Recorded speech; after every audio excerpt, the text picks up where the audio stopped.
පින්වත්නි පළමුවෙන් පන්සිල් සමාදන් වීම සූදානම් වන්න නමස්කාරය කියන්නේ සාදු සාදු සාදු නමෝ තස්ස භගවතු වරහතු සම්මා සම්බුද්දස්ස නමෝ තස්ස භගවතු වරහතු සම්මා සම්බුද්දස්ස නමෝ තස්ස භගවතු වරහතු සම්මා සම්බුද්දස්ස බුද්ධං සරණං ගච්ඡාමි शरणं गच्छामि ධම්මං සරණං ගච්ඡාමි धम्मं शरणं गच्छामि සංඝං සරණං ගච්ඡාමි संघं शरणं गच्छामि ဒုတိယံ පි බුද්ධං සරණං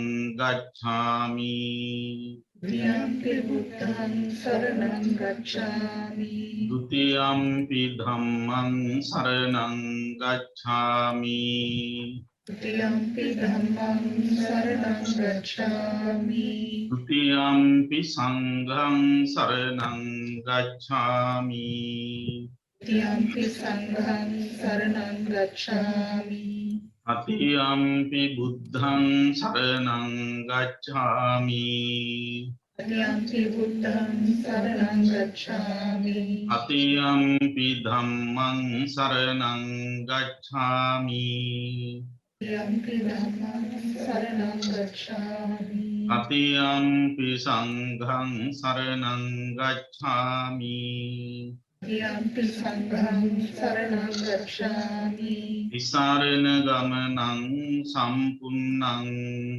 आम भन्ते පානාතිපාතා වේරමණී සික්ඛාපදං සමාදියාමි पानातिपाता वेरमणि सिक्खापदं समादियामि අදින්නාදානා වේරමණී සික්ඛාපදං සමාදියාමි परिणादाना वेरमणि सिक्खापदं समादियामि කාමේසු මිච්ඡාචාරා වේරමණී සික්ඛාපදං සමාදියාමි सुमिच्छाचारा वेरमणि सिक्खापदं समादियामि මුසාවාදා වේරමණී සික්ඛාපදං සමාදියාමි सावादा वेरमणि सिक्खापदं समादियामि සුරාමේරය මජ්ජපමා දට්ඨානා වේරමණී සික්ඛාපදං සමාදියාමි सुरामेरय मच्छपमादत्ताना वेरमणि सिक्खापदं समादियामि තිසරණේන සද්ධින් පංචශීලං ධම්මං සාදුකං සුරක්ඛිතං කତ୍වා ප්‍රමාදේන සම්පාදේත आम भन्ते साधु साधु साधु समन्ता चक्रवालेषु अत्रा गच्छन्तु देवता सद्धम्मं मुनिराजस्य सुनन्तु सग्गमोक्खदं धम्मश्रवण कालो अयं भदन्ता धम्मश्रवण कालो अयं भदन्ता ධම්මස්සවන කාලු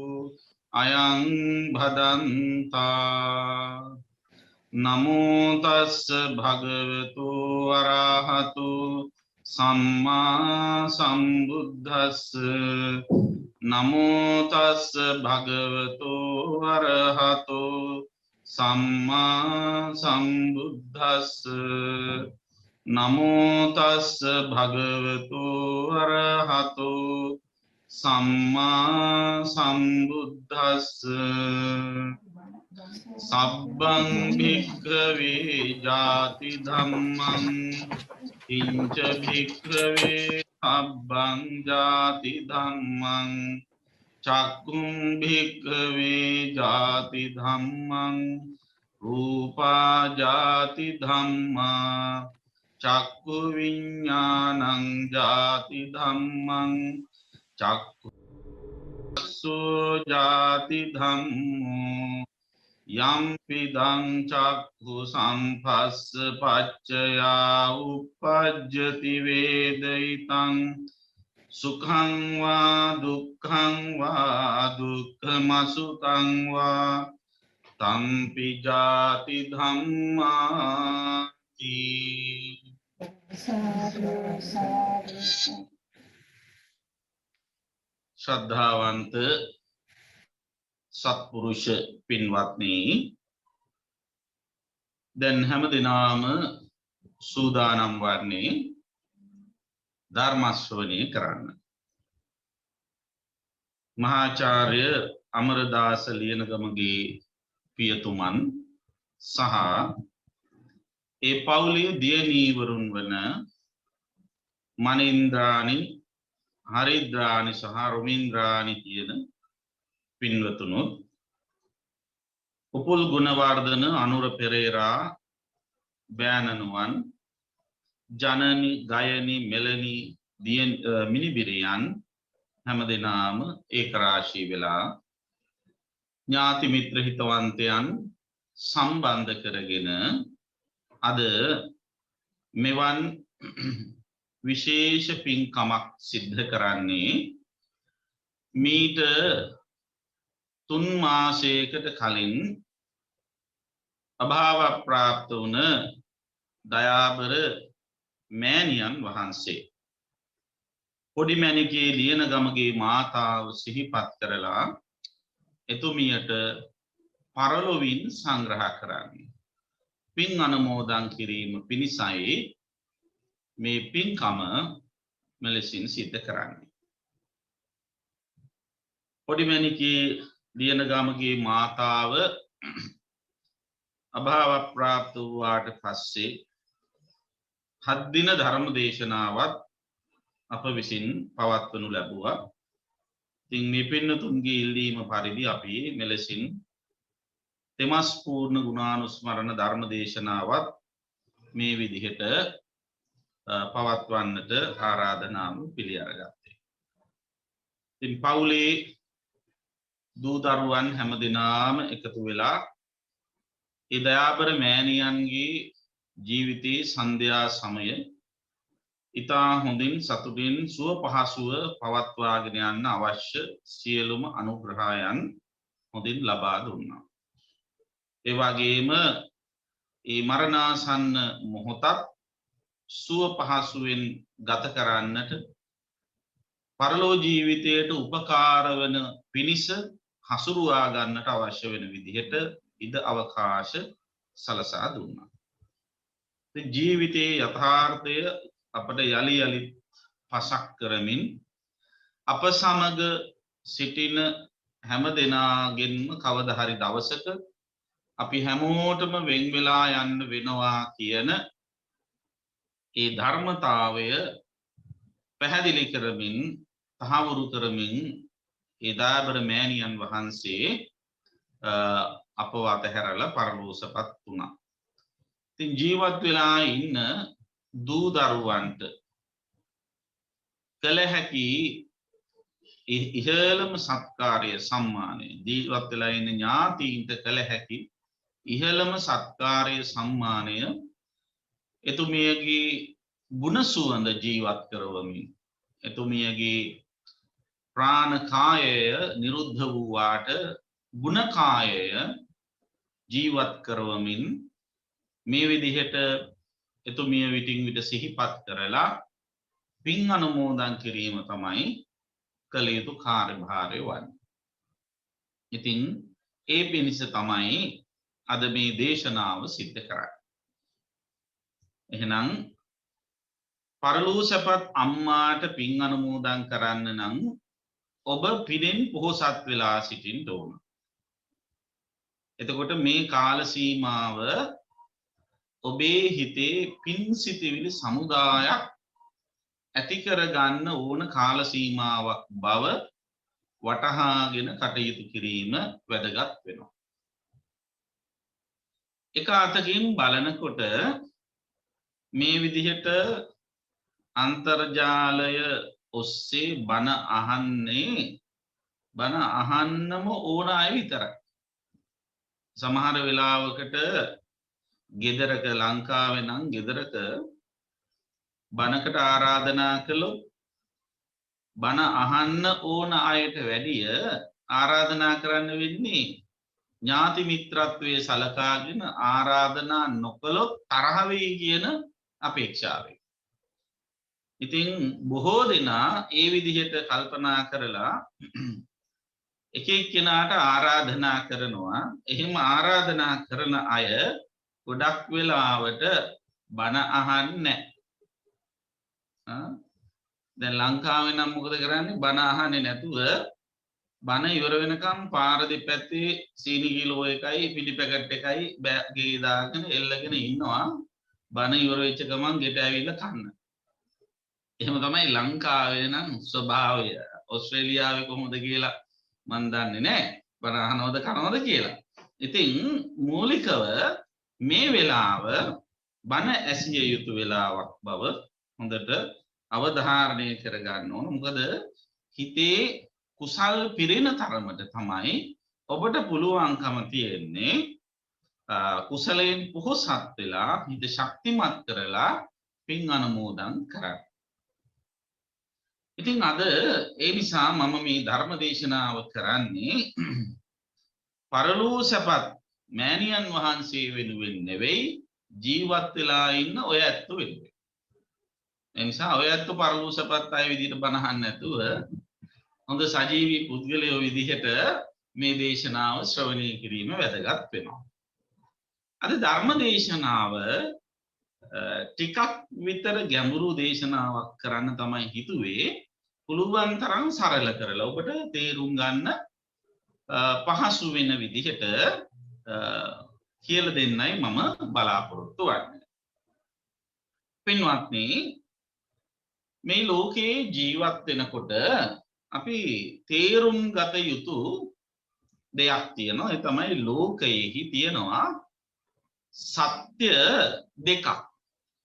සත්‍ය දෙකක් තියෙනවා. අපි මේ සත්‍ය දෙකට කියනවා සම්මුති සත්‍යය සහ පරමාර්ථ සත්‍යය කියලා. ලෝකේ බහුතරයක් වැඩි හරියක් භාවිතා කරන්නේ සම්මුති සත්‍යය. පරමාර්ථ සත්‍යය ඇති කරගන්නේ ආර්ය උත්තමයන් වහන්සේලා. ආර්ය උත්තමයන් වහන්සේලා පරමාර්ථ සත්‍යය අවබෝධ කරගත්තත් උන්වහන්සේලා ජීවත් වෙන්නේ සම්මුතිය පදනම් කරගෙනයි. දැන් උදාහරණයකට ගත්තොත් බුදු පසේ බුදු මහරහතන් වහන්සේලා ආර්ය උත්තමයන් වහන්සේලානේ. උන්වහන්සේලා පරමාර්ථ සත්‍ය අවබෝධ කරගත්තා කියලා මේ පරමාර්ථ ලෝකයේ පවතින යන්නේ නැහැ. ජීවත් වෙන මේ සම්මුති ලෝකේ. ඒතර සම්මත ලෝකයේ මේ සම්මුතීන්ට අනුකූලව තමයි උන්වහන්සේලා හැසිරෙන්නේ, කතාබස් කරන්නේ, වචන පාවිච්චි කරන්නේ, ඒ සියල්ලම කරන්නේ. දැන් සාමාන්‍යයෙන් අපි දන්නවා සම්මුතියක් විදියට මමය මගේ කියලා කෙනෙක් සත්වයේ පුද්ගලයෙක් ඉන්න බව අපි පිළිගන්නවා සම්මුතියක් විදියට. හැබැයි පරමාර්ථ වශයෙන් ගත්තොත් එහෙම සත්වයේ පුද්ගලයෙක් නැහැ. තියෙන්නේ ධර්මතා පහක ක්‍රියාකාරීත්වයක් විතරයි.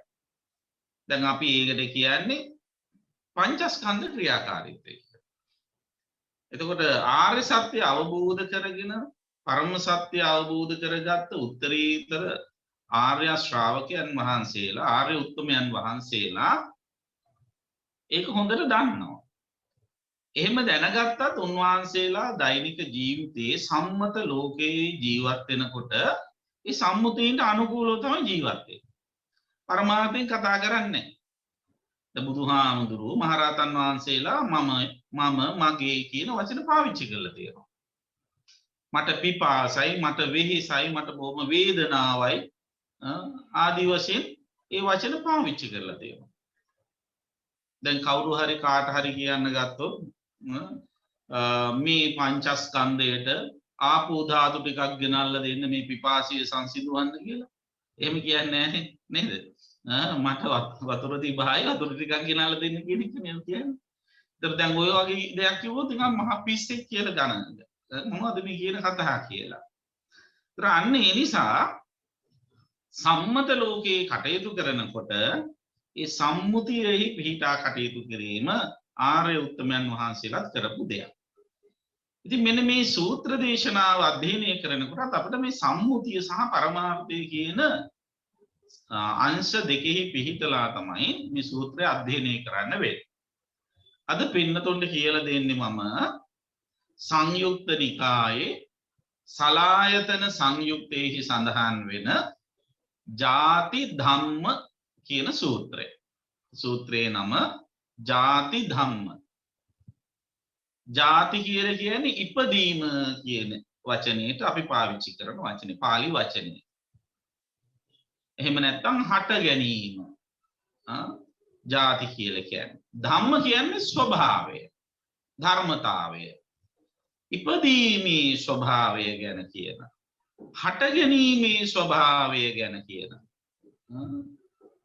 සූත්‍ර දේශනාව නිසා මේකට කියනවා ජාති ධම්ම සූත්‍රය කියලා. එතකොට හට ගැනීමේ ස්වභාව තමයි මේ සූත්‍රය තුළ විග්‍රහ කරන්නේ. ඉපදීමේ ස්වභාව තමයි මේ සූත්‍රයෙන් විග්‍රහ කරන්නේ. බුදුහාමුදුරු සවැත් නුවර ජේතවනාරාමේ වැඩ ඉන්නකොට මේ සූත්‍රය දේශනා කරනවා. එහිදී බුදුහාමුදුරු ස්වාමින් වහන්සේලාට මෙහෙම කියනවා. සබ්බම් භික්ඛවේ ජාති ධම්මා. මහණෙනි සියල්ල හට ගැනීම ස්වභාව කර ඇත්තේ. ඔන්න සාමාන්‍ය සරල අදහස තේරුම් ගන්න. සියල්ල හට ගැනීමේ ස්වභාවයෙන් යුක්ත වන්නේ. එහෙම නැත්නම් ස්වභාව කර ඇත්තේ. දැන් ඊට පස්සේ ආපහු බුදුහාමුදුරන කිංච භික්ඛවේ සබ්බං ජාති ධම්මා. හට ගැනීමේ ස්වභාව කර ඇති මේ සියල්ල කියන්නේ මොකක්ද? බුදුහාමුදුරු දේශනා කරනවා සියල්ල හට ගැනීමේ ස්වභාව කර තිබෙනවා, ඉපදීම ස්වභාව කරගෙන තියෙනවා කියලා. ඊට පස්සේ අහනවා මොකද්ද මේ සියල්ල කියන්නේ කියලා. සාමාන්‍ය සියල්ල කියලා කිව්වහම අපිට තේරෙන්නේ මේ හැම සකල විද සියලු කියන අදහසින් මේ ලෝකේ තියෙන ජීවි අජීවි හැම දෙයක්ම කියන අදහස අපිට එනවනේ සියල්ල කිව්වහම. හැබැයි මේ සූත්‍රයේදී මේ සියල්ල කියන එක බුදුහාමුදුරු සම්පින්ඩණය කරලා තියෙනවා. එහෙම නැත්නම් බොහොම ලස්සනට විශ්ලේෂණය කරලා තියෙන මේ සත්වයේ ක්‍රියාකාරීත්වය. කොහොමද සත්වයේ ක්‍රියාකාරීත්වය සියල්ල කියලා හඳුනාගන්නේ කියලා බලන්න. බුදුහාමුදුරු කියනවා දේශනා කරනවා චක්කුම් භික්ඛවේ ජාති ධම්මා. මහණෙනි ඇස ඉපදීම හට ගැනීම ස්වභාව කර ඇත්තේය. දැන් මේ හට ගැනීම ස්වභාව කර ඇති ධර්මතාව ගැන මේ කියන්න හදන්නේ. හට ගැනීම ස්වභාව කර ඇති සියල්ල ගැන කියන්න හදන්නේ. එතකොට හට ගැනීම ස්වභාව කර ඇති සියල්ලේ එකක් තමයි මොකද්ද? චක්කුම් ඇහැ. ඊට පස්සේ ආපහු දේශනා කරන රූපා ජාති ධම්මා. මහණෙනි රූපයද ජාතිය ස්වභාව කර ඇත්තේ හට ගැනීම ස්වභාව කර ඇත්තේ. එතකොට හට ගැනීම ස්වභාව කර ඇති සියල්ල ගැන තමයි කියන්නේ. එතකොට සියල්ලට අයිති වෙනවා ඇහැ වගේම මොකද්ද රූපයත් අයිති වෙනවා. දැන් ඔන්න සියල්ලට අයිති වෙන වචන තමයි මේ කියාගෙන යන්නේ. ඒක තේරුම් ගන්න. ඔන්න දැන් වචන දෙකක් තියෙනවා. ඇහැයි රූපයයි. ඊට පස්සේ ආපහු බුදුරජාණන් වහන්සේ දේශනා කරනවා චක්කු විඥානං ජාති ධම්මං. මහණෙනි චක්කු විඥානයද ඉපදීම හට ගැනීම ස්වභාව කර ඇත්තේ. එතකොට තුන්වෙනි කාරණාව සියල්ල කියන වචනයට අයිති වෙන තුන්වෙනි කාරණාව තමයි චක්කු විඥානය. ඊට පස්සේ චක්කු සම්පස්සෝ ජාති ධම්මෝ. චක්කු සම්පස්සේද හට ගැනීම ස්වභාව කර ඇත්තේ. හතරවෙනි සියල්ලට අයිති වෙන හතරවෙනි කාරණේ තමයි චක්කු සම්පස්සය කියන්නේ. ඊට පස්සේ යම්පිදං චක්කු සම්පස්ස පච්චයා uppajjati වේදිතං සුඛං වා දුක්ඛං වා දුක්ඛම සුඛං වා තම්පි ජාති ධම්ම.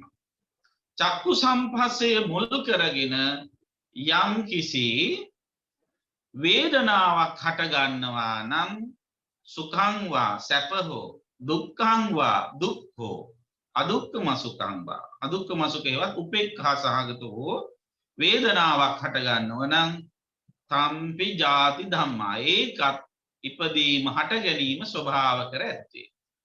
එතකොට මොකද්ද හට ගැනීම ස්වභාව කර ඇති?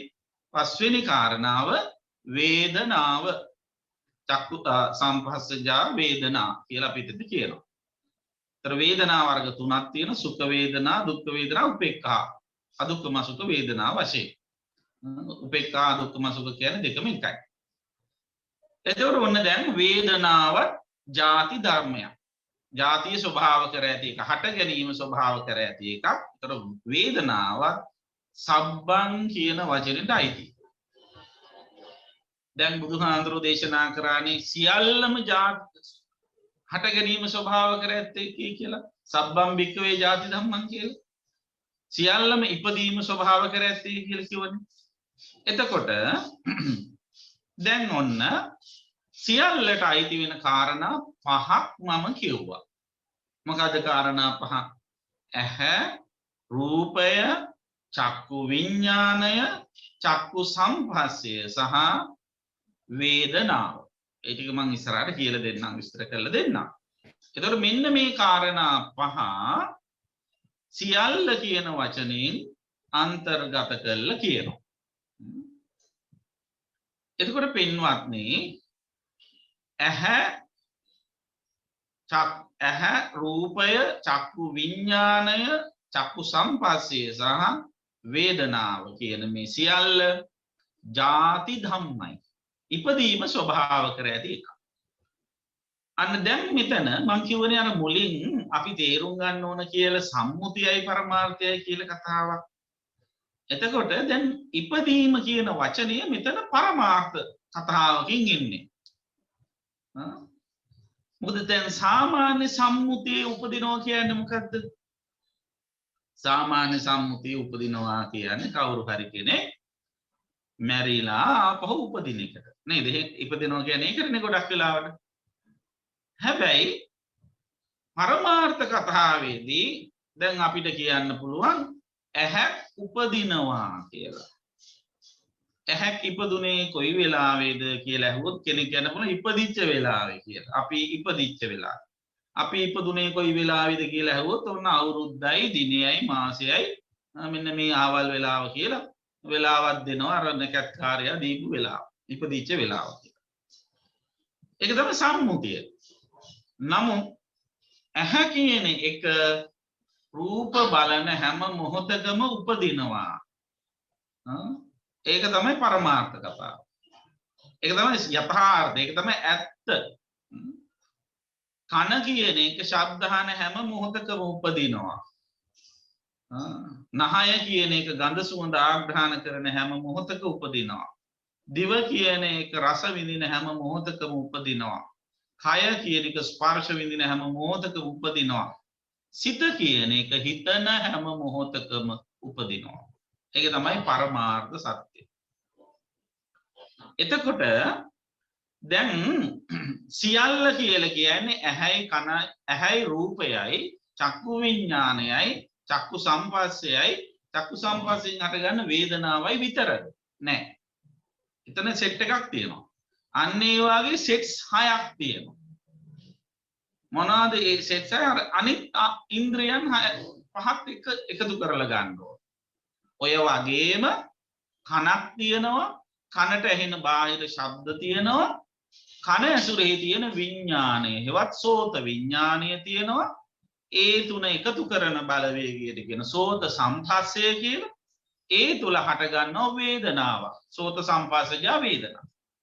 අන්න එතකොට කන මුල් කරගෙන සෙට් එකක් එනවා. එතන ඒ පහක් සියල්ල කියන වචනෙට අයිති. නහයක් තියෙනවා. නහයට පිටින් ගඳ සුවඳ දැනෙනවා. නහය ඇසුරු කරගෙන ධාන විඥානය තියෙනවා. නහයයි ඝාන විඥානයයි ගන්ධයයි ගඳ සුවඳයි එකට එකතු කරන බලවේගයට කියන ස්පර්ශය කියලා සම්පස්සය ඝාන සම්පස්සය කියලා එකට කියන්නේ ඒ ඝාන සම්පස්සයේ මුල් කරගෙන හට ගන්නව වේදනාවක් ඝාන සම්පස්සජා වේදනා. එතකොට ඒ නහය මුල් කරගෙන සෙට් එකක් තියෙන ඒකේ පහයි. ඒ පහත් අර සියල්ලට අයිති. ඊළඟට දිවක් තියෙනවා දිවට බාහිරින් රස දැනෙනවා දිව ඇසුරෙහි ජීවහා විඥානය තියෙනවා රස දැනෙන අඳුන දැනගන්න ගතිය ජීවහා විඥානය කියන්නේ. එතකොට ඒ තුනම එකතු කරන බලවේගයේ ජීවහා සම්පස්ස ඒ තුලින් ඇති වෙනවා වේදනාවක් ජීවහා සම්පස්සජා වේදනා. එතනත් සෙට් එකක් ඒ සෙට් එකෙත් පහක් තියෙනවා. ඒ පහටත් සියල්ල කියන වචනයට ඇතුල් ඒ පහක්. ඊළඟට කයක් තියෙනවා බාහිර සමාජයෙන් කයට ස්පර්ශ ලැබෙනවා. කය ඇසුරේ කාය විඥානය තියෙනවා.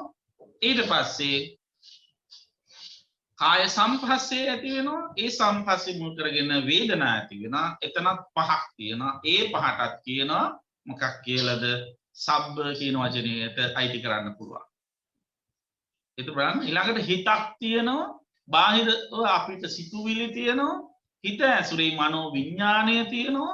ඒ තුනම එකතු වෙනවා මනෝ සම්පස්සේ. ඒ තුල ඇති වෙනවා වේදනාවක් මනෝ සම්පස්සජා වේදනා. එතනත් පහක් තියෙනවා. ඒ පහක් අයිති ඔය කියන සබ්බ කියන වචනයට. එතකොට පහේව කීයක්ද? පහේව හයක්. පහේව හයක්. ඒතර මෙන්න මේ පහේව හයම සබ්බං කියන වචනේ ඇතුල් කරලා. ඇයි ඒ ඇතුල් කරලා තියෙන්නේ? ලෝකේ ජීවත් වෙනකොට ඔය පහේ ඒවා හය තුල තමයි අපි ජීවත් වෙන්නේ. ඔයින්තර ජීවත් වෙන්නේ නැහැ. දැන් ජීවත් වෙනවා කියලා මොකද කරන්නේ? සාමාන්‍ය ගියයි ඉතින් ඉපදුනාට පස්සේ ඉතින් ලොකුනාම ඉගෙන ගන්නවා මහන්සි වෙලා ඉගෙනගෙන රස්සාවක් කරනවා ඊට පස්සේ සල්ලි හම්බ කරනවා විවාහ වෙනවා කාලා බීලා සතුටින් ඉතින් ඉන්නවා. ඔක තමයි ජීවත් වෙනවා කියන්නේ. හරි ඒක ඇත්තයි සම්මුතියෙන් බලනකොට ඒක තමයි ඇත්තයි. හැබැයි ඊට වැඩි ටිකක් ගැඹුරින් ගත්තොත් ජීවත් වෙනවා කියන්නේ මොකද්ද? ඇහැට පේන රූප බලන එක. කනට ඇහෙන ශබ්ද අහන එක. නායට දැනෙන ගඳ සුවඳ ආග්‍රහණය කරන එක. දිවට දැනෙන රස විඳින එක. කයට ලැබෙන ස්පර්ශ විඳින එක සහ හිතට එන සිතුවිලි හිත ඉන්න එක. ඉතින් ඔන්න ඔය කාරණා ටික නේද කරන්නේ අපි. මුලදී ඇහැ කන නාසය දිව ශරීරය කියන ඒ ඉන්ද්‍රියන් වැඩියෙන් වෙහෙසලා වැඩ කරනවා. ඊට පස්සේ මොකද වෙන්නේ? වයසට ගියාට පස්සේ ඉතින් වැඩි කරන්න වැඩකුත් නැති හින්දා ඔය වැඩි රූප බලන්න යන්නෙත් නැහැ, සද්ද අහන්න යන්නෙත් නැහැ, ගඳ සුවඳ තිබිච්ච දෙයක් කාලා බීලා ඉවර වෙලා වැඩියෙන් කරන්නේ හිතා ඉන්න එක. නේද? මම දැක්කා මේ මාචාර්යතුමා මේකට එකඟ වෙනවද දන්නේ මේ විශ්‍රාමිකයන්ගේ ජීවිතය නිකන් මේ පිච්චිච්ච බල්බ් එකක් වගේ කියලා කතාවක් මම දැක්කා. මොකද දැන් බල්බ් එක පිච්චුනාට පස්සේ ඒක ප්‍රයෝජනෙට ගන්නෙ නෑ. හැබැයි බල්බ් එක පිච්චෙන්නේ නැති කාලේ ආලෝකය විහිදුවලා මහ විශාල සේවයක් කරනවා. ඊට පස්සේ ඉතින් පිච්චුනාට පස්සේ ගලවලා අයින් කරලා වෙන බල්බ් එකක් ඔකට රිප්ලේස් කරනවනේ නේද? එතකොට හැබැයි බල්බ් එක පිච්චිච්ච බල්බ් එක දුක් වෙන්න හොඳ නැහැ. අනේ ඉතින් අපි ගණන් ගන්නෙ නෑ අපි දැන් අයින් කරලා දාලා කියලා. එහෙම එතකොට තමයි පිච්චිච්ච බල්බ් එක හිතන්නේ මම පුළුවන් කාලේ මුළු රටකට එළිය දුන්නා. මම පුළුවන් කාලේ මේ විදිහටයි එළිය දුන්නේ කියලා තමන් කරපු දේ ගැන සතුටු වෙනවා. එහෙම නැතුව දැන් ඉතින් අපිව ගණන් ගන්නෙ නෑ අපිව අමතක කරලා දාලා කියලා සමහර විද්වත් වෘත්තිකයන් පසුතැවෙන එහෙම නැත්නම් ඔය ප්‍රවීණයෝ පසුතැවෙන අවස්ථාවන් අපි දැකලා තියෙනවා. එහෙම පසුතැවෙන්න යන්නේ නැතුව ඉන්න ඕන. ඉතින් එහෙම පසුතැවෙනකොට මොකද ඒ හිතනවා.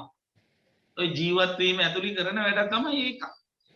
එතකොට බලන්න ජීවත් වෙනවා කියලා කියන්නේ මොකක්ද? ඇහැ කන නාසය දිව ශරීරය මනස කියන ඉන්ද්‍රයන්ට ගෝචර වෙන මේ අරමුණු පරිහරණය කරන එක. ඔයින් තොරව ජීවත් වෙන්න පුළුවන් ද කාටවත්? කිසිම කෙනෙකුට ඔයින් තොරව ජීවත් වෙන්න පුළුවන් කමක් නැහැ. එතකොට අන්න ඒක අපි හොඳට තේරුම් ගත යුතු දෙයක් හැටියට මම මෙහිදී අවධානය කරනවා. එතකොට පින්වත්නි, දැන් මෙන්න මේ ජීවත් වීම සඳහා අපි කරනු ලබන සියලු ක්‍රියාකාරකම් බුදුරජාණන් වහන්සේ මතක් කරනවා මොන වගේද කියලා. ජීවත් වීම සඳහා කරන සියලුම ක්‍රියාකාරකම් ජාති ධම්මයි. ජාති ධම්ම කියලා කියන්නේ මොකද? ඉපදීම, හට ගැනීම ස්වභාව කර තියෙනවා. දැන් හටගත්ත කියන එක හට ගැනීම හෙවත් ඉපදීම. මම ඔබෙන් අහුවොත් හේතුවක්ද ඵලයක්ද කියලා ඔබ ගොඩාක් වෙලාවට කියාවේ හට ගැනීම ඉපදීම කියලා කියන්නේ ඵලයක් කියලා. නේද? ඔව්. ඒක ඉපදීම කියලා කියන්නේ ඵලයක්. ඒ වගේම ඒ ඵලයම හේතුවකුත් වෙනවා. නේද? මොකද්ද හේතුව? ඉපදිච්ච හින්දා නීතින් අනිත් ඔක්කොම හේතු ටික හැදෙන්නේ. ඒ අනුව බැලුවාම ඒ ඉපදීම හේතුවකුත් වෙනවා. එතකොට ඵලය උනේ කොහොමද? ඵලය උනේ දැන් අපි ඉපදුනා කියලා හිතන්න. ඉපදුනේ කොහොමද? සම්මුතියෙන් ගත්තොත් අපි ඉපදුනේ කොහොමද? ඉපදුනේ මරුණ හින්දා. නේද? අපි මරුනේ නැත්තම් අපි ඉපදෙයිද? දීර්ඝ සංසාර ප්‍රවෘත්තියක ගමනක යන අපි හැමෝම ඉපදී මෙරි යන පිරිසක්. මේ පළවෙනි ඉපදීම හෝ පළවෙනි මරණය නෙවෙයි. එතකොට එහෙම යන ගමනකදී අපි ගිය කලින් භවයේදී නොමරුණා නම් මේ භවයේ අපි උපදීද? අපි උපදින්නේ. එහෙනම් ඉපදෙනවා කියන්නේ මොකක්ද? ඉපදෙනවා කියලා කියන්නේ හේතුවක ඵලයක්. මොකද්ද ඉපදීම නැමැති ඵලයට මුල් වෙච්ච හේතුව? මරණයයි. නේද? එතකොට බලන්න ඒ ඵලය ඇති වූ තැන පිරිසක් සතුටු වෙනවා. හේතුව ඇති වූ තැන පිරිසක් දුක් වෙනවා. නේ? දැන් මම කලිනුත් කියන්නේ නැති දැන් ඔබගේ මෑණියන් ස්වාමි දියණියගේ වියෝගය නිසා අපේ මහාචාර්යතුමා මේ දියණියවරු පවුලේ සමීප නෑයෝ දැන් දුක් වෙනවා. ඒ මරණය නිසා. හැබැයි ඒ මරණයම හේතු උනානේ මොකටද? තව තැනක ඉපදීමට ඒ මෑණියන්. දැන් අපි හිතමු කොහේ හරි එතුමිය කරපු පින් වලට අනුව මිනිස් මව් කුසක හොඳ පවුලක දැන් තරුණ අම්මා කෙනෙකුගේ කුසේ පිළිසිඳගෙන ඉන්නවා. දැන් මාස 3ක කලලයක් විදිහට දැන් කුසේ වැඩෙනවා. සමහර වෙලාවට ඒ අය බොහෝම කාලයක් තිස්සේ ළමයි අපේක්ෂාවෙන් ඉඳලා අවුරුදු ගාණක් ළමයි නැති ඉඳලා හම්බ වෙන්න යන පළවෙනි ළමයා වෙනවා වෙන්න පුළුවන්. දැන් ඒ අම්මා අර තරුණ අම්මයි තාත්තයි කොච්චර සතුටු වෙනව ඇද්ද අපිට බබෙක් ලැබෙන්න යනවා කියලා. නේද? දැන් ඒ සතුටු වෙන්නේ කවුද? ඒ අය සතුටු කරන්නේ කවුද? මේ අම්මා. එතකොට දැන් මේ පොඩි බැනිකේ මාතාව මොකද්ද කරන්නේ?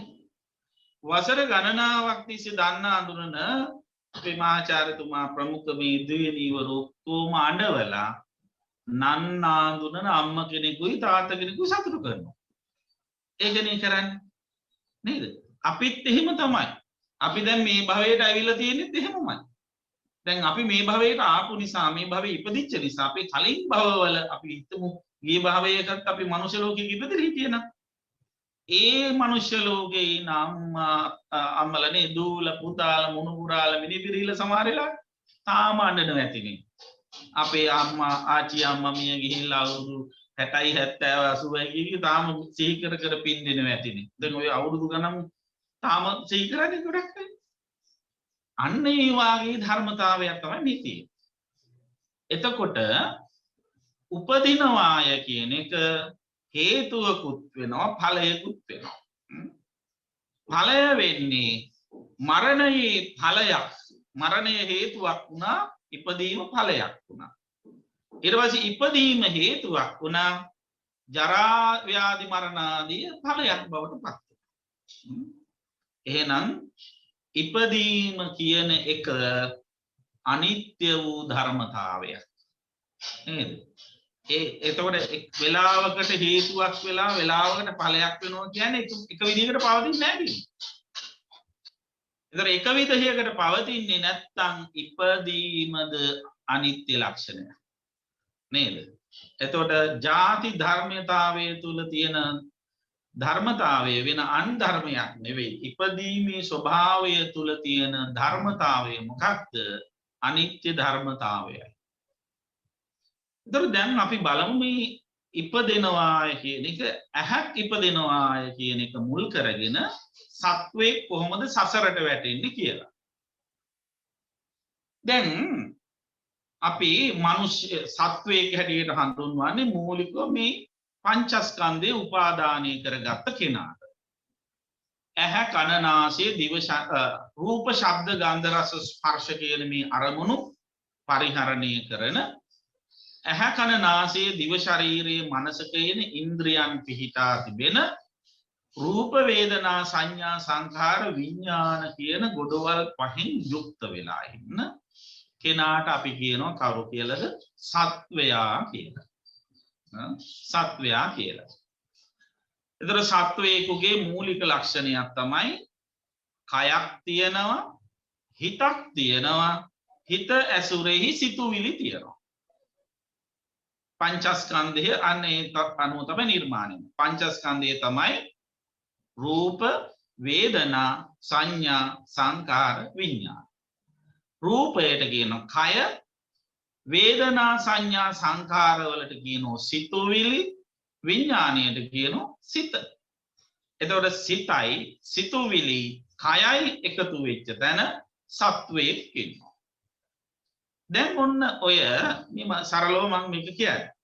එතකොට දැන් මේ සත්වයා යලි හඳුන්වනු ලබන පංචස්කන්ධයේ කය ඇසුරු කරගෙන ආයතන හයක් තියෙනවා. ඇහැ, කන, නාසය, දිව, ශරීරය, මනස. දැන් මේ කය හැදිලා තියෙන්නේ මොනවයින්ද? මේ කය හැදිලා තියෙන්නේ ආහාර මුල් කරගෙන. කය කියන්නේ රූපය. නේද? ආහාර මුල් කරගෙන තමයි මේ රූපය හැදිලා තියෙන්නේ. කුඩා කාලෙම දරුවෙක් අම්මා විසින් ගනු ලබන ආහාර කුස තුලදී උරාගෙන උකහාගෙන පෝෂණය කරලා හැදෙනවා. විශේෂයෙන්ම අම්මාගේ ආහාර වලින් පෝෂණය වෙමින් හැදෙන ගමනේ දරුවා මොකද කරන්නේ? අම්මාගේ ශරීරගත අස්ථි දිය කර හරිමින් තමයි අම්මව දරුවෝ පෝෂණය කරන්නේ.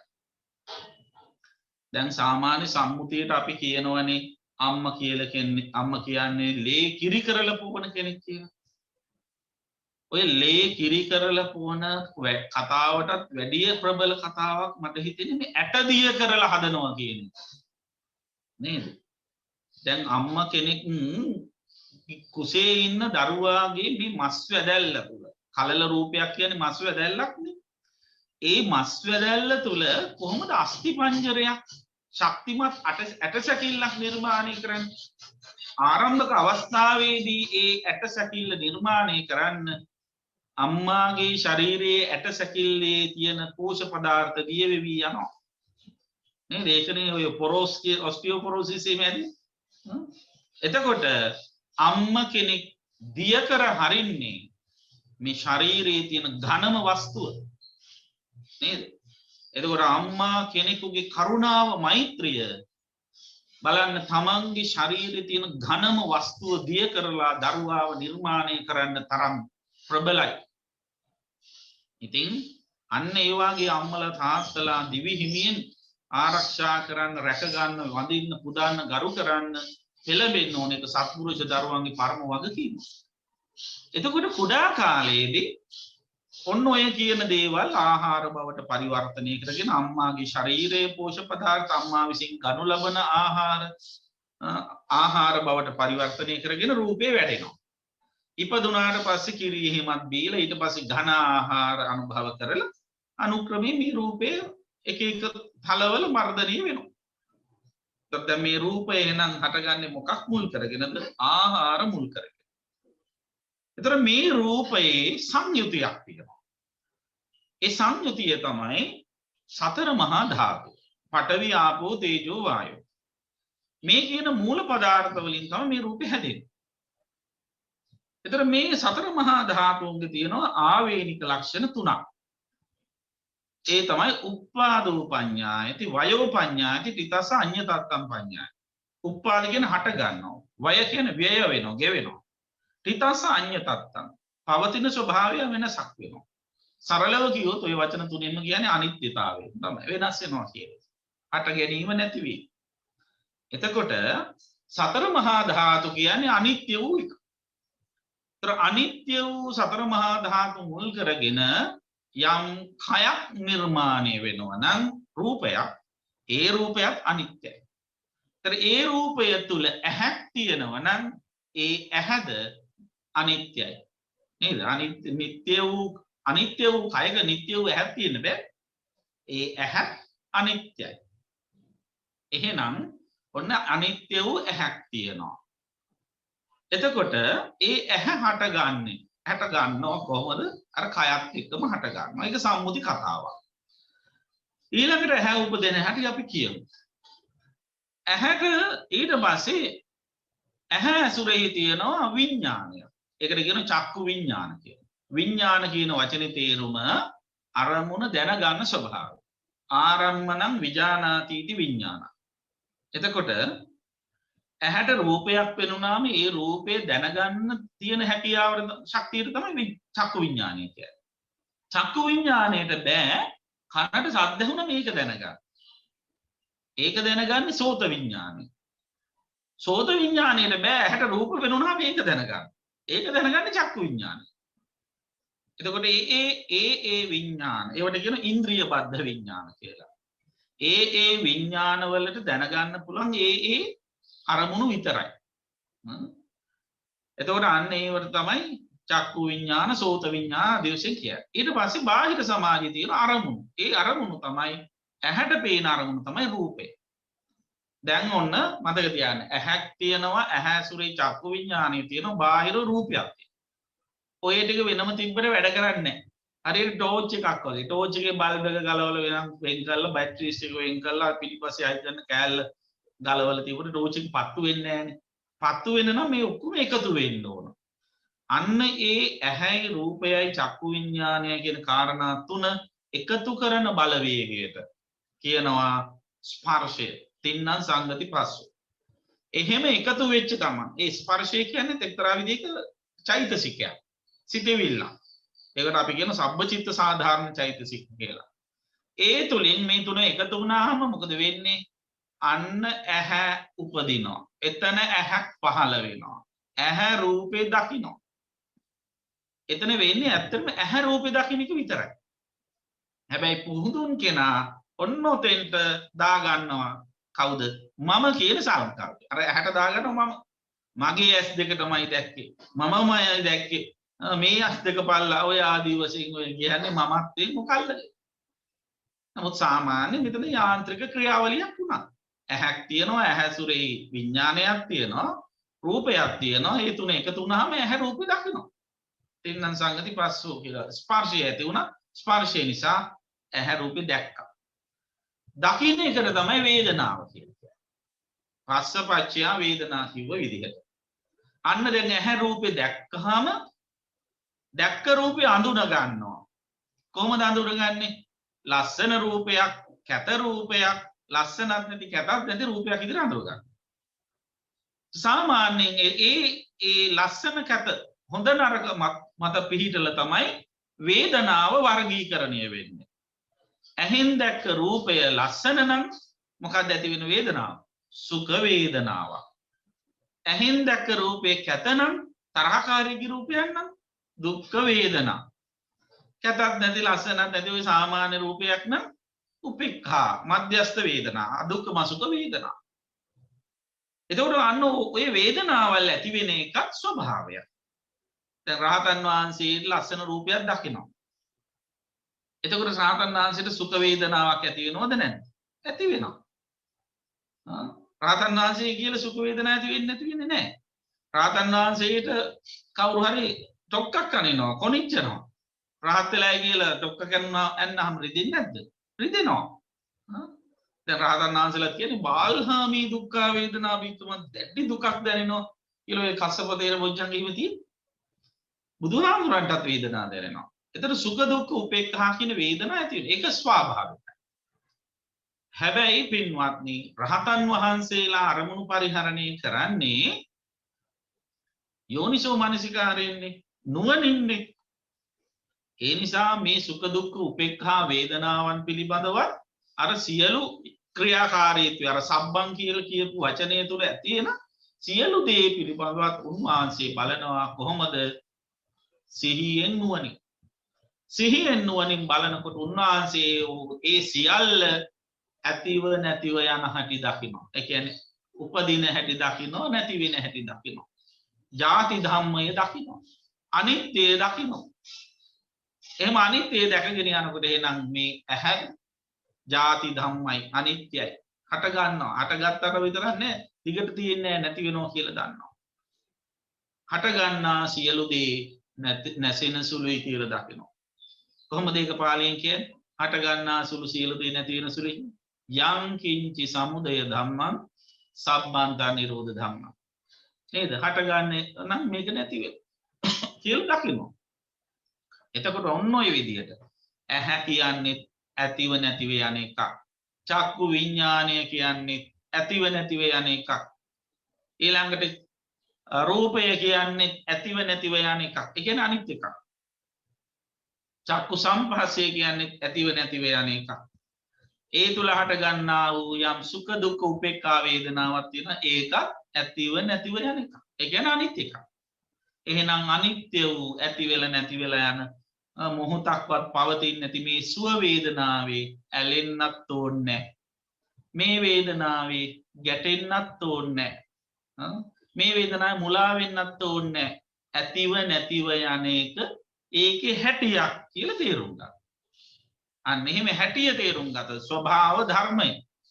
ಜಾති ධර්මය දැනගත්තාම ඒවයි ගැටෙන්නේ.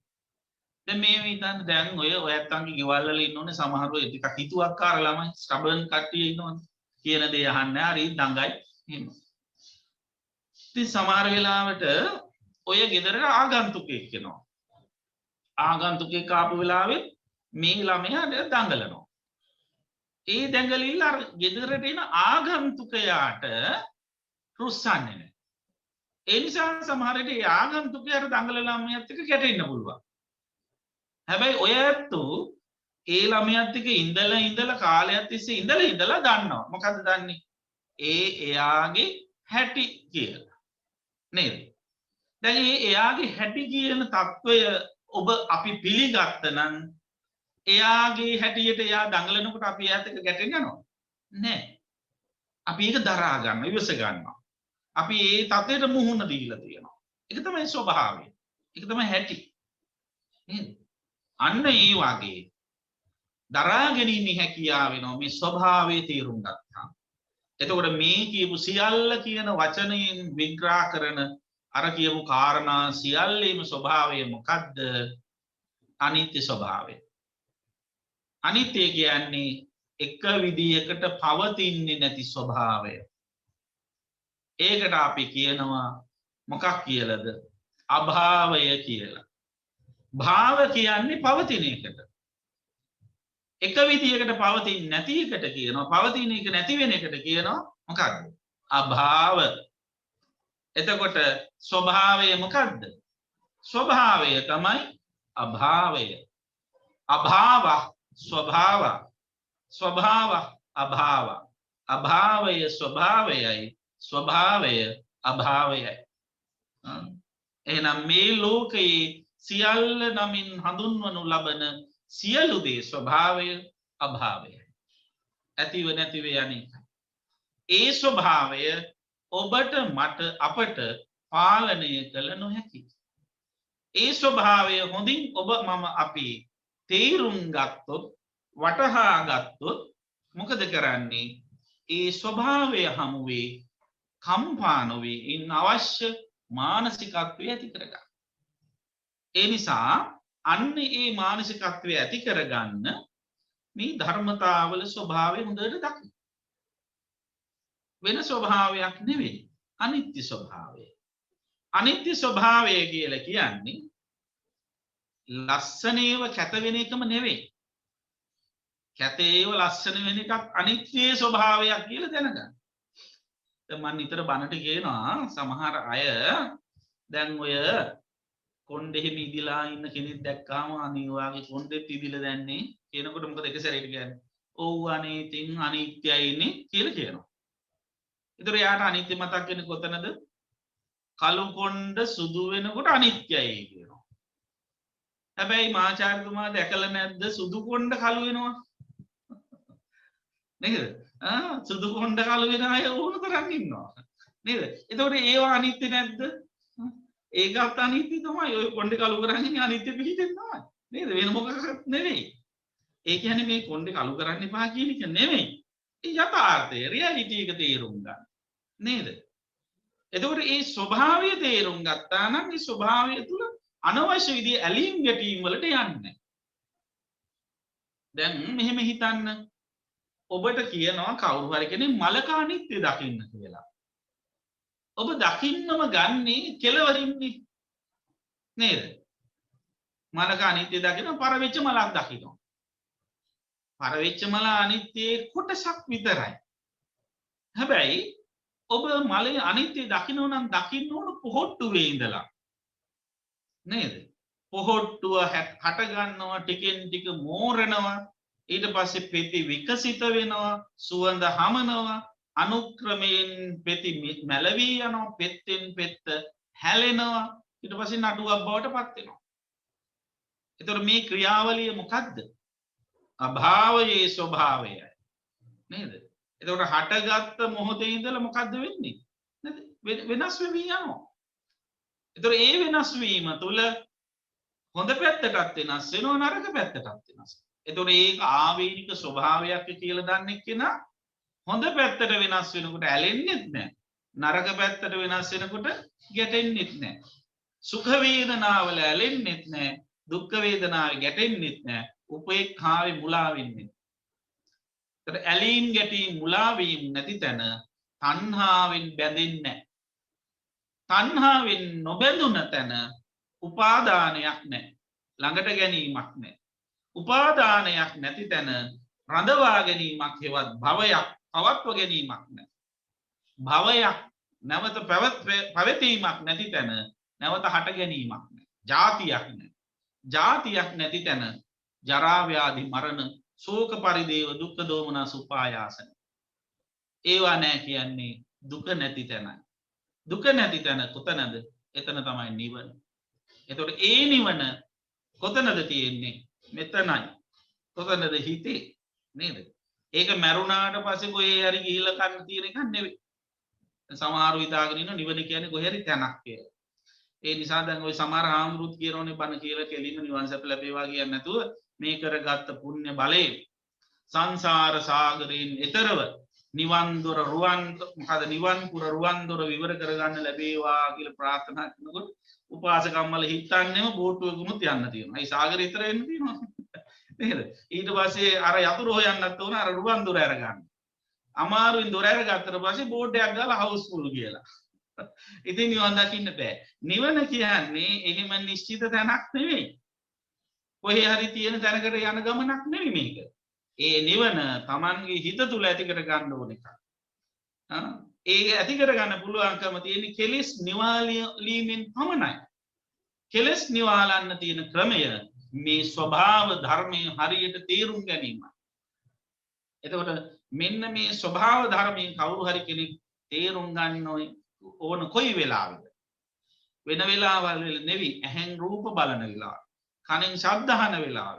නායෙන් ගඳ සුවඳ ආග්‍රහණය කරන වෙලාව, දිවෙන් රස බලන වෙලාව, කයින් ස්පර්ශ විඳින වෙලාව, සිතෙන් හිතන වෙලාව. තව විදිහකින් කියනවා නම් ජීවත් වෙන මේ මොහොතේ. අන්න ඒ නිසා තමයි මේ වර්තමානයේ ජීවත් වෙන්න කියලා බුදුහාමුදුරුවෝ අපිට අවවාද කරන්නේ. ඒ මොහොතේ ජීවත් වෙන කෙනා ඒ මොහොතේ ඇතිව නැතිව යන කෙලෙස් මේ ධර්මතාවයන් තේරුම් අරගෙන එය මුල් කරගෙන කෙලෙස් ඇති කරගන්න. අන්න එහෙම කෙනා පින්වත්නි අවබෝධයෙන් කටයුතු කරනවා. එතකොට මේ සියලුම ධර්මතාවයන්ගේ අනිත්‍ය ලක්ෂණය තේරුම් ගන්න කෙනා කල්පනා කරනවා මෙහෙම මොකද්ද මේ අනිත්‍ය වූ ධර්මතාවය මට අවශ්‍ය විදිහට පාලනය කරන්න බෑ කියලා තේරුම් ගන්න.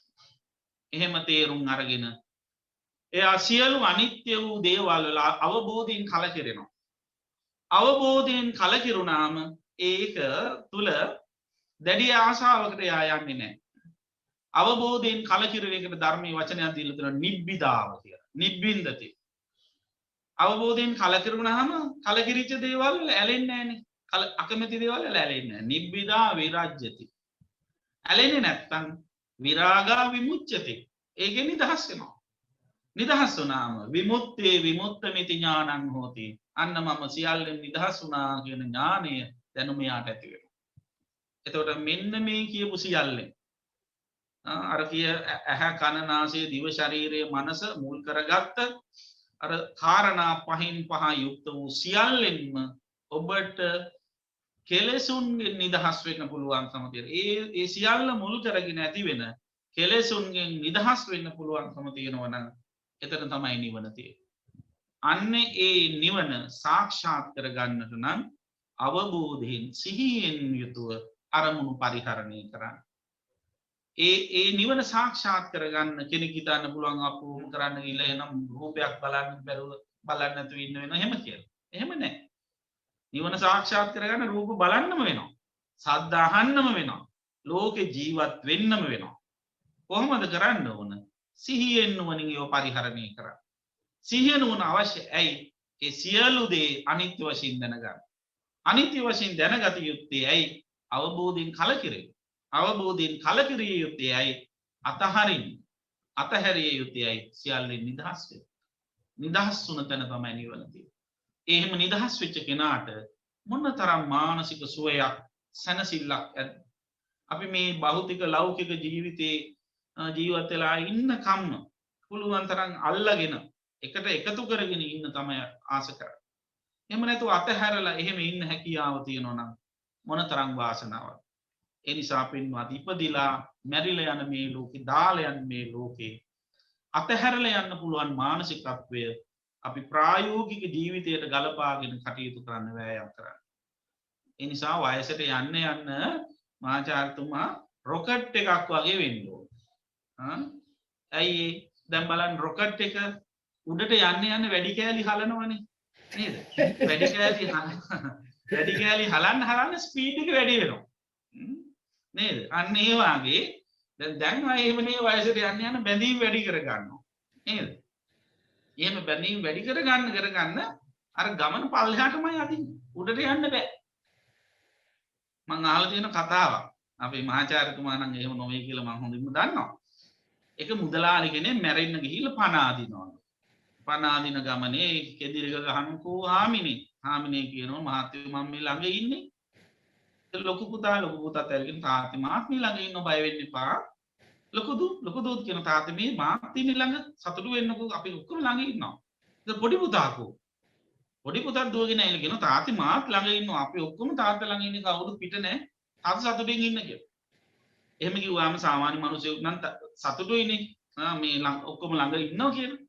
මේ මුදලාලිට කේන්ති ගියාලු. කේන්ති ගිහිල්ලා අහනවලු උඹලා ඔක්කොම මං වටේ කරගෙන අර කඩේ බලාගන්නේ කවුද කියලා. ඉතින් මැරෙන්න බලාදින මිනිස්සයා. ඉතින් අන්න ඒ වගේ සමහර අය ඉන්නවා අන්තිම මොහොතේ දාලා යන්න තරම් බෑ. ඒ අයට දැඩි ආශාවක් තියෙන. ඇයි? මෙන්න මේ අතහැරීමේ ගුණය මේ ක්‍රමය ජීවිතයට ප්‍රායෝගිකව පුරුදු කරගත්තේ නැති නිසා.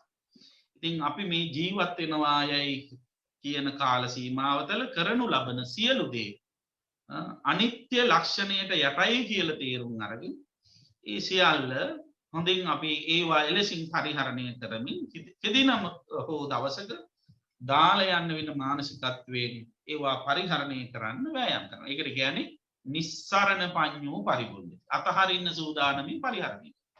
එහෙම කෙනාට අතහරින්න වෙලාවක් ආවොත් දුකක් නැතුව, ඇලීමක් ගැටීමක් මුලාවීමක් නැතුව අතහරින්න පුළුවන්කම තියෙනවා. ඒක තමයි සැනසෙල්ල උදා කරන මඟ. ඉතින් අන්න එලෙසින් කටයුතු කරන්න මේ සියලු ධර්මතාවයන් යථාර්ථය හොඳින් වටහාගෙන ඔබ ඔබේ ජීවිතය සාර්ථක කරගන්න වෑයම් කරන්න. ඒ සඳහා පින්වත් ඔබ හැම දිනාටම සංයුක්ත නිකායේ සලායතන සංයුක්තේ ජාති ධම්ම සූත්‍රය ඉපදීම ස්වභාව කර ඇති ස්වභාවයන් ගැන හට ගැනීමේ ස්වභාවය ගැන දේශනා කරපු සූත්‍රය ඇසුරෙන් කළ මේ අනුශාසනාව උපකාරයක්ම වේවායි ඉත සිතින් ප්‍රාර්ථනා කරනවා. ආකාශත්තාච ආදේවානාගා මහිත්‍තිකා පුඤ්ඤන්තං අනුමෝදිත්වා චිරං රක්ඛන්තු ශාසනං චිරං රක්ඛන්තු දේශනං චිරං රක්ඛන්තු ත්වං සදා. ධර්ම ශ්‍රවණානි සංසෙන් හැමත උතුම් නිවන් සුව සැලසේවා. හොඳයි පින්වත්නි, දැන් 68 දෙනෙක් පාර්ටිසිපන්ට්ස්ලා ඉන්නවා වගේ පේනවා. හැමෝටම ධර්මයේ ශ්‍රවණය කරන්නට අවකාශ සලසා දීලා මේ පින්නතුන් බොහෝ ධර්ම දානමය පින්කමක් සිද්ධ කළා. ඉතින් ඒ ධර්ම දානමය කුසලයේ අපි මීට තෙමසකට කලින් අභාව ප්‍රාප්ත පොඩිමැණිකේ ලියන ගමගේ මාතාවට අනුමෝදන් කරමු. එතුමියද ඒ වගේම මීට 16 වසරකට කලින් අභාව ප්‍රාප්ත හැරී ගුණවර්ධන පියාණන්ටත් පින් අනුමෝදන් කරමු. ඒ වගේම අපේ දයාබර මෑණියන් වහන්සේ සාමාගජනායක මාතාවටත් පින් අනුමෝදන් කරන්න අපේක්ෂා කරනවා. පින්වත් ඔබ හැම දෙනාගේම නමින් පරලෝසපත් සියලු ඥාතීන්ටත් පින් පවරමු. සියලු දෙනා පින් අනුමෝදන්ව තම තමන්ගේ භවතම කරගනිත්වා කියන අදහසින් ඥාතීන්ට පින් දෙන ගාථාව කියන්නේ ඉදම්මේ ඥාතිනං හෝතු සුඛිතා හොන්තු ඥාතයෝ ඉදම්මේ ඥාතිනං හෝතු සුඛිතා හොන්තු ඥාතයෝ ඉදම්මේ ඥාතිනං හෝතු සුඛිතා හොන්තු ඥාතයෝ. ලෝකයක් සම්බුද්ධ ශාසනයක් සුරකින්න සියලු දෙවියෝ පින් අනුමෝදන් වෙත්වා. මේ හැම දිනාටම දෙවියන්ගේ ආශිර්වාද රැකවරණ සිද්ධ කරත්වා. විශේෂයෙන් පින්වත් මහාචාර්ය අමරදාස ලියනගමගේ මහත්මයාට, ඒ වගේම ඒ දියණිවරුන්ට මනේන්ද්‍රානි, හරිද්‍රානි සහ රොමින්ද්‍රානි කියන දියණිවරුන්ට, කුල්ගුණවර්ධන මහත්මයාට, අනුර පෙරේරා මහත්මයාට, ජනනී, ගයනී, මෙලනී කියන මිනිබිරියන්ට මේ දේශනාව ශ්‍රවණය කරන්න සම්බන්ධ වූ ස්වයං සියලු දෙනාටමත් දෙවියන්ගේ ආශිර්වාද උදා කරත්වා. මේ කොරෝනා වෛරස් රෝගයෙන් මිදිලා හැම දිනාටම සුවපත්ව ජීවත් වෙන්න භාග්‍ය උදා වේවා. ලක්වැසි ලුවැසි හැමෝටම නිදුක් නිරෝගී සුවය සලසන්ට දෙවියෝ ආශිර්වාද කරත්වා කියන අදහසින් එත්තාවතා චාම්හි. තාවතාචයම්පේහි සම්පදං පුඤ්ඤ සම්පදං සබ්බේ දේවානුමෝදන්තු සබ්බ සම්පත්ති සිද්ධියා. එත්තාවතාචයම්පේහි සම්පදං පුඤ්ඤ සම්පදං සබ්බේ භූතානුමෝදන්තු සබ්බ සම්පත්ති සිද්ධියා. එත්තාවතාචයම්පේහි සම්පදං පුඤ්ඤ සම්පදං සබ්බේ සත්තානුමෝදන්තු සබ්බ සම්පත්ති සිද්ධියා. මේ උදාාරතර කුසල ධර්මයන්ගේ අනන්ත ආශීර්වාද බල මහිමින් මේ පින්නතුන් හැමෝටම අපේ මහාචාර්යතුමාටත් දියණිවරුන්ටත් පවුලේ හැමෝටමත් නාලිකා කොඩිතුවක් මහත්මනි හරි මහත්මාගේ හරි ඒ වයෝවෘද්ධ මෑණි කෙනෙක් බලාගෙන ඉන්නවට පේනවා. ඉතින් ඒ අම්මා අතුළු සෑම සියලු දෙනාටමත් නිදුක් නිරෝගී සුව චිරජීවනයේ උදා වේවා. කායික මානසික සුවපත්භාවයේ උදා වේවා. හැමත මෙලොව සුව වේවා, පරලොව සුව වේවා. හැකිතරම් ඉක්මනින් උතුම් අමා මහ නිවන් සුවත් සැලසේවා කියලා සාදු කියලා ප්‍රාර්ථනා කරා. සාදු සාදු සාදු. අහම වැඳ ගන්න. අභිවාදන සීලිස්ස නිච්ඡං බුද්ධාපචායිනෝ චත්තාරු ධම්මා වඩ්ඩන්ති ආයුවන්නෝ සුඛං බලං ආයුරාරෝග්‍ය සම්පatti සග්ග සම්පatti මේවච අතෝ නිබ්බාන සම්පatti ඉමිනාතේ සමිජ්ජතු Sadhu, sadhu, sadhu.